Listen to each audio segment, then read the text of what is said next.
దగ్గరలోనే ఏర్పాటు చేసిన అమ్మవారి మండపం దగ్గర మహానవమి రోజు ఒక దీపోత్సవం అయితే ఏర్పాటు చేశారనమాట. ముందు రోజే అయితే వాళ్ళు మనకి అనౌన్స్ చేశారనమాట. నెక్స్ట్ డే ఇలా 6:30 దాటిన తర్వాత 3,00,000 దీపాలతో దీపోత్సవం అనేది జరుగుతుంది. తప్పకుండా అందరూ పాల్గొనాలి అని చెప్పి. అయితే నేను ఆ నవరాత్రుల్లో రోజు రెగ్యులర్‌గా ఇంట్లో పూజ అయిన తర్వాత అక్కడికైతే వెళ్ళి దర్శించుకునేది దాన్ని సాయంత్రం అయితే. అయితే ఇక వెళ్దామని అయితే రెడీ అయిన తర్వాత మా వారినైతే అడిగాననమాట. అక్కడ ఇంకా అరేంజ్‌మెంట్స్ అయిపోయాయో, స్టార్ట్ అయిందో లేదు దీపోత్సవం అని చెప్పి కాల్ చేయగానే మా వారు అక్కడ ఆర్గనైజర్స్ ఎవరైతే ఉంటారో వాళ్ళైతే చెప్పారనమాట. ఆంటీని, పాపని పంపియండి అంకుల్. ఇక్కడ చాలా వర్క్ ఉంది అవ్వలేదు అని చెప్పి.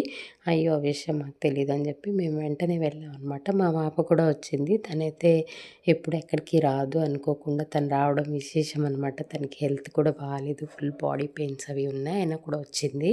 మేము అక్కడికి వెళ్ళేసరికి బ్రహ్మగారు శివలింగ ఆకారంలో ప్రమిదలన్నీ అరేంజ్ చేసి పెట్టారనమాట.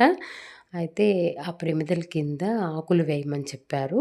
నేను మా పాప ఆకులన్నీ వేస్తున్నాం అనమాట. ఒక్కొక్క ప్రమిదని ఎత్తి దాని కింద తమలపాకుల్ని పెట్టాము. కింద భూదేవికి వేడి తగలకుండా ఏదో ఒకటి పెట్టాలి కాబట్టి అలా పెట్టాము.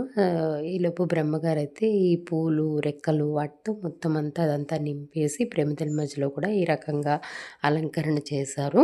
నేను నేను మా పాప కాకుండా బ్రహ్మగారు వాళ్ళ అన్నయ్య గారి పాప కూడా చిన్న పాప కూడా చాలా శ్రద్ధగా అక్కడైతే పాపం చేసింది. చాలా ముచ్చటగా అనిపించింది ఆ పాపని చూస్తే.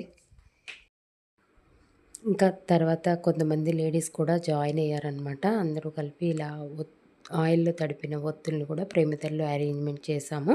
అయితే ఒత్తులు తడపడానికి ఆయిల్ వాళ్ళు తెప్పించిన ఆయిల్ కూడా కొంచెం తక్కువైందని చెప్పి ఆయిల్ తెప్పిస్తారా అని అడిగారు. అంటే అందరినీ భాగస్వాములు చేయాలి వీటిలో అన్నట్టుగా వాళ్ళు అడిగారనమాట. నేను కూడా కొంచెం ఆయిల్ అయితే తెప్పించి ఇచ్చాననమాట.